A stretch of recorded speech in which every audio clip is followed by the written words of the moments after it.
안녕하십니까. 1학번 이정훈입니다. 시스템 관리의 의미와 필요성에 대해 발표하겠습니다.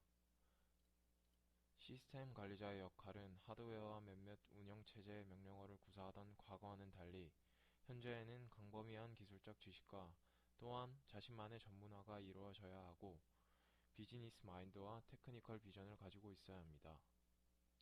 다음으로 이 비즈니스 관점에서 본 시스템 관리의 중요성입니다. 미국의 대표적인 온라인 증권 회사인 찰스 슈왑사는 전산 시스템이 1시간 동안 다운되는 상황을 겪게 됩니다.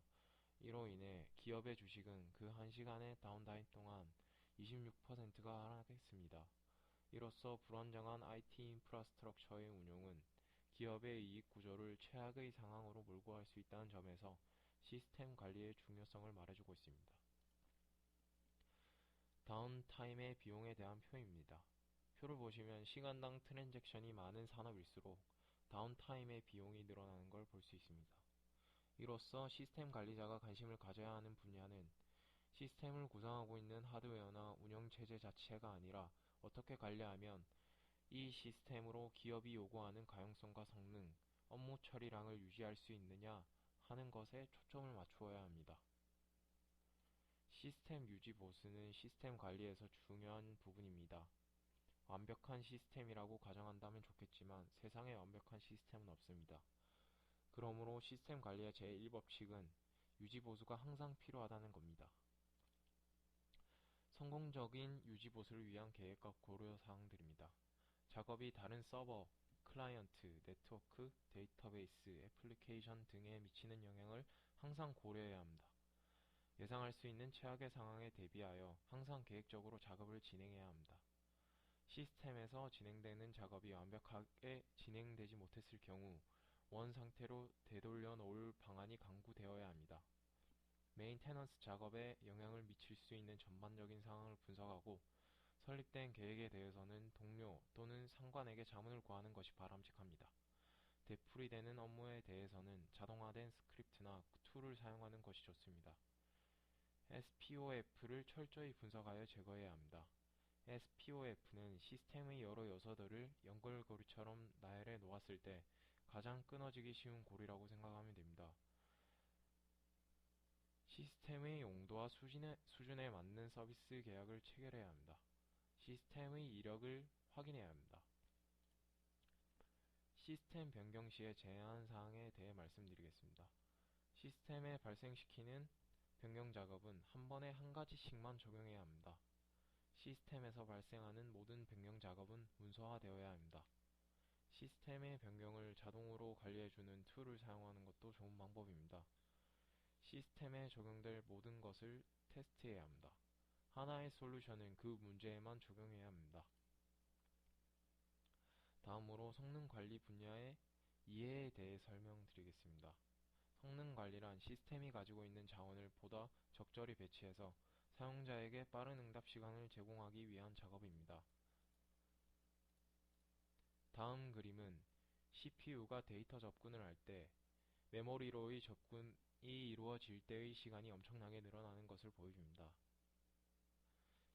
다음 그림을 보시면 전 슬라이드에서 말했던 것과 같이 메모리의 접근을 최소화시킴으로써 사용자의 요구 데이터 처리 시간을 현저히 줄인 것을 볼 수 있습니다. 이렇게 성능 관리를 하면서 유의해야 할 점이 있습니다. 입출력 시간을 현저하게 줄여도 CPU의 처리 시간이 입출력 데이터를 처리하지 못한다면 의미가 없습니다. 그러므로 입출력을 줄임으로써 일어날 수 있는 문제를 CPU와 메모리와 함께 생각해 서로 이용을 준다는 점을 생각해야 합니다. 다음으로 시스템의 가용성에 대해 알아보겠습니다. 가용성이란 시스템 품질 속성 중 시스템이 장애 없이 정상적으로 운영되는 능력을 말하며 가용성을 구하는 일반적인 공식은 다음과 같이 나타냅니다. A는 가용성을 의미하고 MTBF는 Mean Time Between Failures로 평균 고정 간격을 의미합니다. MTTR은 복구하는 데 걸리는 시간을 의미합니다. 보시다시피 MTTR, 즉 복구하는 데 걸리는 시간이 최소화될수록 가용성은 100%에 가깝게 됩니다. 다음으로 가장 간단한 의미에서의 가용성을 계산한 표를 보겠습니다. 100%의 가용성은 이상적인 것이므로 시스템 관리자가 생각해야 할 것은 어느 시간대에 100%의 시스템 가용성을 달성할 수 있는가 하는 고민을 하는 것입니다. 서버 다운의 정의와 원인 분석입니다. 예정된 다운이 많은 비중을 차지하고 있는 것은 정상적으로 볼 수 있습니다.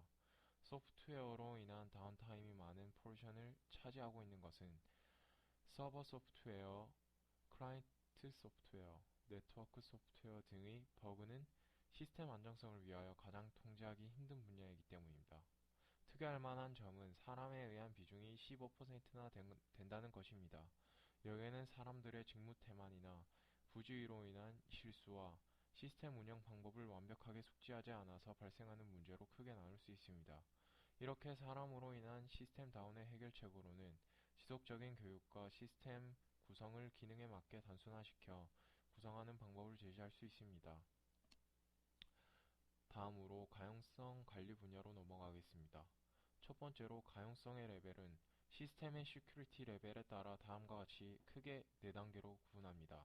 첫 번째, General Availability, 두 번째, Increase Availability, 세 번째, 이 단계에서는 흔히 High Availability라고 하는데 두 대의 같은 기능을 수행할 수 있는 시스템을 클러스터로 구성한 후 한쪽 시스템이 제 기능을 수행할 수 없을 경우 다른 시스템이 대체 작동하게 함으로써 시스템이 가지고 있는 대부분의 SPOF를 제거할 수 있는 매우 큰 장점이 있습니다. 이 단계에서 일반적인 가용성은 99.98%까지 끌어올릴 수 있으나 중복 투자되는 비용의 천문학적인 증가를 고려해야 하며 엔드-투-엔드 하이 어베일러빌리티 시스템을 구성할 때에는 반드시 네트워크까지도 고려해야만 합니다. 다음으로 가용성을 위한 데이터 프로텍션에서 레이드의 단계입니다. 제로에서는 스트라이핑, 1에서는 미러링, 제로 플러스 1이나 1 플러스 제로에서는 미러링을 먼저 할 건지 스트라이핑을 먼저 할 건지 둘의 조합으로 되겠습니다. 2에서는 해밍 인코딩으로 리던던시 코드를 추가해 신뢰성을 높였습니다. 3, 4, 5는 페리티 비트를 저장하는 방식에 있어서의 차이가 있었습니다. 이러한 물리적인 디스크 레이아웃을 재배열할 때의 고려사항입니다. 핫 플러깅 디스크는 시스템이 서비스를 계속 진행 중인 상태에서 디스크의 물리적인 교체 작업이 가능해야 합니다. 피지컬 카패시티는 하나의 디스크 사이즈는 하나의 컨트롤러에 배열될 수 있는 디스크의 개수는 과 같은 것입니다.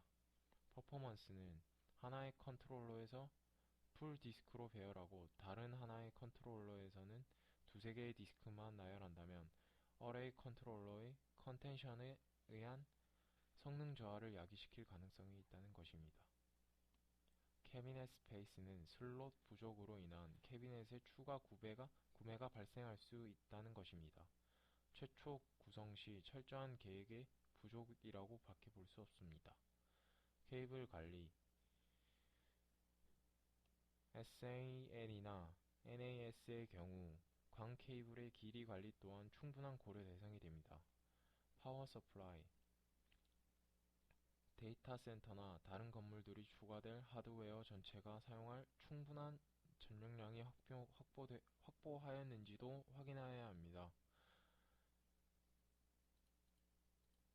컴퓨터 시스템의 대부분은 보통 12개 이상의 구성 요소들로 이루어집니다. 하나의 시스템에는 SPOF를 구성하는 매우 다양한 형태의 부품들이 MTBF의 길목을 노리고 있습니다. 페일오버의 요구사항에는 다음과 같은 것들이 있습니다. 서버는 주 서버가 제 기능을 올바로 수행할 수 없는 상황이 닥치면 주 서버에서 멈춘 응용 프로그램을 대체 서버로 마이그레이션하는 과정을 페일오버라고 합니다. 그리고 네트워크 커넥션, 디스크, 애플리케이션, SPOF 등이 있습니다. 페일오버의 구성 방법에 대하여 살펴보겠습니다. 여기서는 투노드 페일오버 방식에 대해서 살펴보려고 합니다. 하나는 비대칭형으로 한 개의 노드가 활성화되어 대부분의 일을 수행하게 되고 그동안 다른 하나의 노드는 스탠바이 전용입니다. 또 하나로 대칭형이 있습니다. 양 노드가 완전히 개별적으로 돌아가고 있다가 어느 한쪽이 고장을 일으키게 되면 살아남은 다른 노드에 이를 고스란히 떠넘겨 두 배의 작업을 처리합니다. 이 그림에서 나타나는 페일오버의 예는 가장 단순한 형태이면서 전형적인 액티브 스탠바이 모델을 보여주고 있습니다. 최초 액티브 노드에서는 공유 디스크를 마운트한 상태이며 서비스 네트워크 IP를 가지고 있습니다. 물론 응용 프로그램의 실행과 서비스를 진행하고 있으며 클러스터 소프트웨어는 시스템의 모든 서비스가 정상적으로 진행되는지의 여부를 모니터링하고 있습니다. 만일 액티브 노드의 모든 SOF 중 서비스를 정상적으로 제공할 수 없는 장애 상황에 봉착하게 되면 클러스터 소프트웨어는 응용 프로그램에 서비스를 내리고 공유 디스크를 언마운트하며 서비스 네트워크 IP를 놓습니다. 반대로 스탠바이 서버는 서비스 네트워크 IP를 가지고 와서 네트워크 카드에 설정하고 공유 디스크를 마운트시키며 응용 프로그램이 서비스를 시작할 수 있도록 준비합니다. 각개의 클라이언트들은 동일한 IP로부터 서비스를 공급받게 됩니다. 이러한 비대칭 페일오버 시스템에서 가장 큰 고민거리는 같은 비용을 주고 도입한 스탠바이 서버가 놀고 있다는 상황입니다.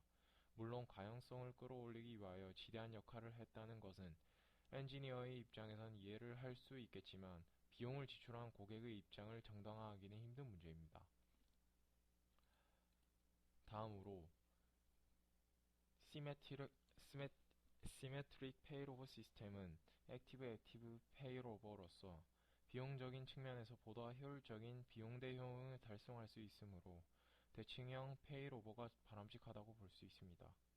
100% 이상의 중복 투자를 하는 대신 이중 연결 디스크와 헐트비트 네트워크에 들어가는 비용만 추가될 뿐입니다. 실제로 대칭형 페일오버 시스템에서 남아있는 가장 큰 문제점은 테이크오버가 발생할 시점 이후로 한 서버가 두 대의 서버가 하던 일을 하게 됨으로써 가부하가 걸릴 수 있다는 것입니다. 다음으로 용량 산정 분야입니다. 용량 산정 프로세스 그림을 보고 있습니다. 첫 번째로 에스티메이트 로드는 작업 로드량을 측정합니다. 여기에는 실제로 시스템에 적용될 응용 프로그램과 그 환경과 같은 변수들도 고려되어야 합니다. 다음으로 컴페어 로드 하드웨어 소프트웨어입니다.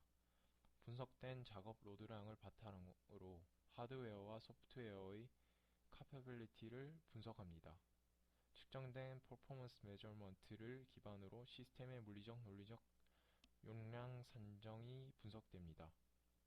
다음으로 Make Cost Benefit Trade-off입니다. 최상의 효율을 고려한 하드웨어, 소프트웨어의 카패빌리티와 최적의 투자 비용에 대한 트레이드오프를 준비합니다. 인스톨, 모니터, 튜닝 과정을 통하여 시스템의 안정화를 유도합니다.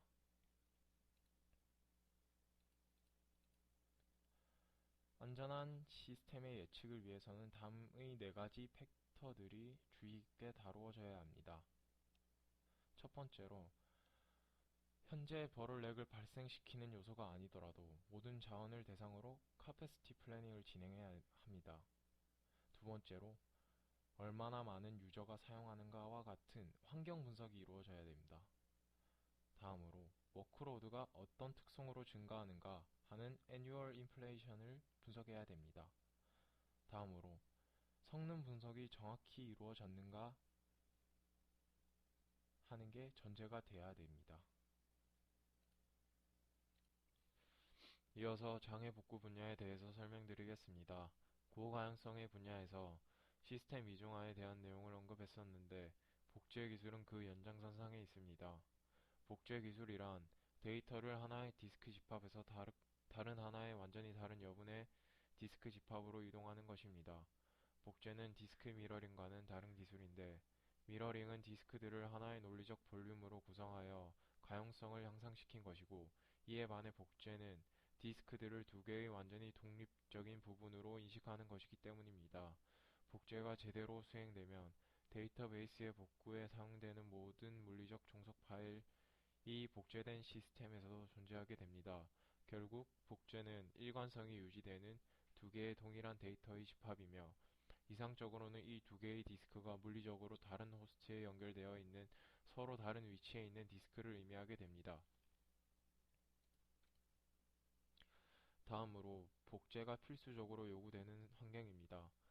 로드 밸런싱이 필요한 서버, 짧은 장애 극복 시간이 필요한 환경, 데이터 손실 극복과 빠른 복구를 위치, 웬 병목 현상 해결, 일반적인 재난 복구 등이 있습니다. 다음으로 복제 기법에 관한 내용입니다.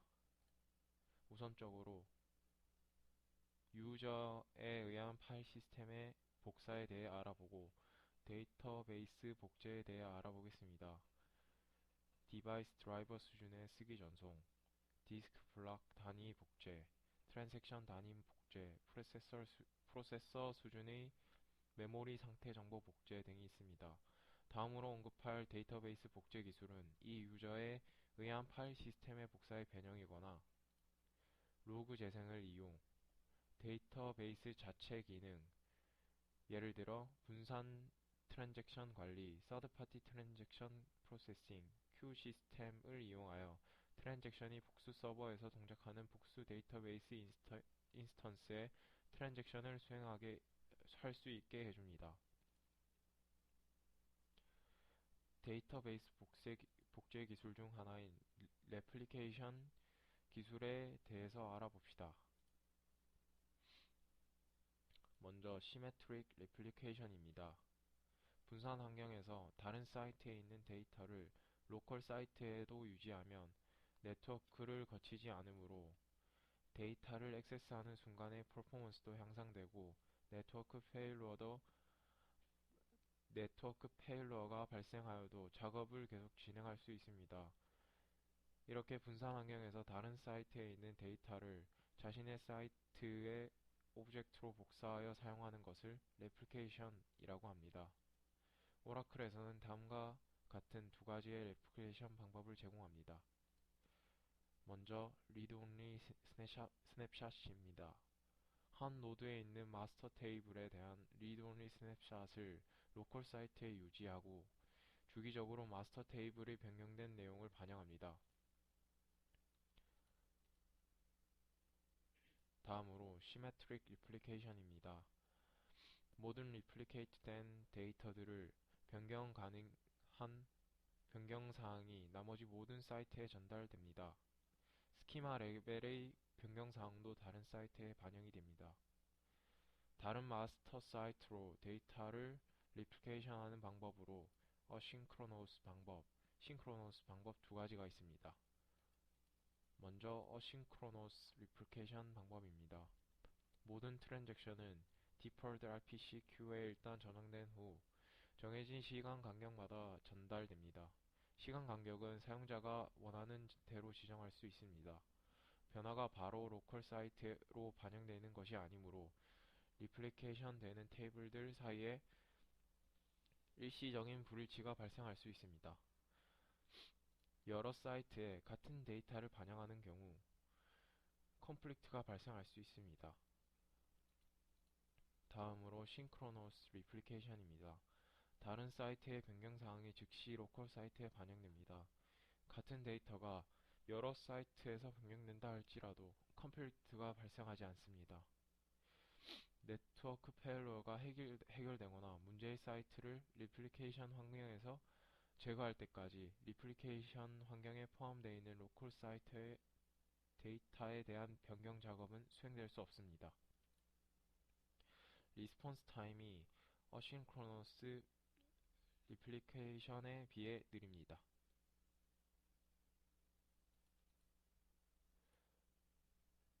리드 온리 스냅샷과 업데이터블 스냅샷의 비교입니다. 리드 온리 스냅샷은 쿼리만 할 수 있고 마스터 테이블만이 변경되어질 수 있습니다.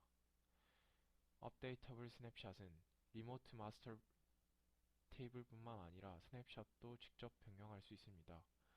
업데이터블 스냅샷은 리드 온리 스냅샷과 마찬가지로 마스터 테이블의 풀 카피본을 유지할 수 있고 마스터 테이블의 로우들 중 일정 조건을 만족하는 로우들만을 선택한 것일 수도 있습니다.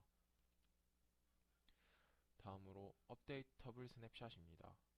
풀 테크놀로지, 즉 필요한 때에 리플리케이션을 받아오는 기법입니다. 이렇게 변경된 데이터를 마스터에서 스냅샷으로의 마스터로의 성능보다 중요한 경우 사용합니다. 스냅샷에서 발생하는 트랜잭션의 수가 마스터에서 발생하는 트랜잭션의 수보다 훨씬 작은 경우 사용합니다. 다음으로 리플리케이티드 마스터입니다. 푸시 테크놀로지, 즉 레플리케이션을 전달해주는 방식입니다. 이렇게 데이터의 변경 사항을 전달하는 것을 프로파게이션이라고 합니다. 멀티마스터 레플리케이션은 각각의 트랜잭션이 발생함에 따라 그 트랜잭션을 전달하여 레플리케이트 되도록 하는 방법입니다. 다음으로 재복구 전략 수립 시 고려사항입니다. RSO, RTO, RPO, RCO 등이 있습니다. BCO 등이 있습니다. 이러한 정보를 배경으로 첫째, RTO, 몇 시간 안에 복구할 수 있는가? 둘째, RPO, 어느 시점까지의 데이터로 복귀할 것인가? 셋째, 디펜던시, 업무 간 상호 연관성은 어느 정도인가? 위 세 가지를 명확히 판단해야 됩니다. 데이터가 재복구 센터로 옮겨진 후 첫째, 백업 테이프가 재복구 사이트에서 읽혀질 수 있는가? 읽어들이기 위해 특화된 소프트웨어가 필요한 것은 아닌가 생각해 볼 필요가 있고, 둘째, 데이터 복원을 시작하기 전에 테이프 인덱스를 재구성해야 하는가? 얼마나 걸리나?에 대한 생각을 해볼 필요가 있습니다. 세 번째로, 실행 가능한 응용 프로그램들이 재복구 사이트에서 갖추어져 있는가? 가장 최신 버전인가 하는 걸 생각해 볼 필요가 있습니다. 네 번째로, 응용 프로그램이 최신 버전으로 갖추어져 있다고 하면 재복구 사이트에서 실행하기 위해서 별도의 라이센스 키가 필요하지 않은가 생각해 볼 필요가 있습니다. 다음으로 우선순위를 정해야 합니다. 첫째, 어떤 프로그램이 먼저 실행되어야 하는가? 어떤 데이터가 먼저 복원되어야 하는가? 둘째, 재복구 사이트에서 전혀 필요하지 않은 응용 프로그램은 무엇인가? 셋째, 재해가 계속되는 경우 서비스를 대체할 어떤 프로그램이 필요한가? 넷째, 희소 자원에 대한 우선순위는 누가 갖는가? 다섯째, 특정 그룹이 다른 그룹에 앞서 서비스를 받을 수 있도록 하는 결정은 어떤 근거로 내려지는가? 다음으로 전체 테스트가 이어지면 됩니다. ITIL의 개념에 대해 설명드리겠습니다. ITIL은 IT Infrastructure Library의 줄임말로 IT 서비스 관리에 대한 프레임워크 구현을 돕기 위한 문서들의 집합입니다. ITIL 프레임워크는 특정 기업 내의 복잡한 IT 환경에 대해 비즈니스와 서비스 중심의 최적의 프레임워크를 제시합니다. ITIL의 구성은 서비스 딜리버리, 서비스 서포트, 애플리케이션 매니지먼트, ICT 인프라스트럭처 매니지먼트, 더 비즈니스 퍼스펙티브 등이 있습니다. ITIR은 고품질의 IT 서비스 제공에 초점을 맞춰 IT 조직, 고객 및 파트너를 중심으로 다루고 있습니다. 여기서 IT 서비스라 함은 사람에 의해 수행되고 기술에 의해 지원되는 프로세스라고 할 수 있습니다. 즉, 서비스란 기술의 지원을 받은 조직에 의해 수행된 프로세스의 결과이고, 따라서 체계적으로 정의된 프로세스를 갖고 있지 못한 조직은 일도 제대로 수행할 수가 없습니다. 그러므로 체계적이지 못한 IT 운영 관리 프로세스는 반드시 정립되어야 하고, IT 운영 관리 프로세스 정립 및 혁신을 위해서는 전 세계적으로 검증된 모델인 ITIR이 요구됩니다.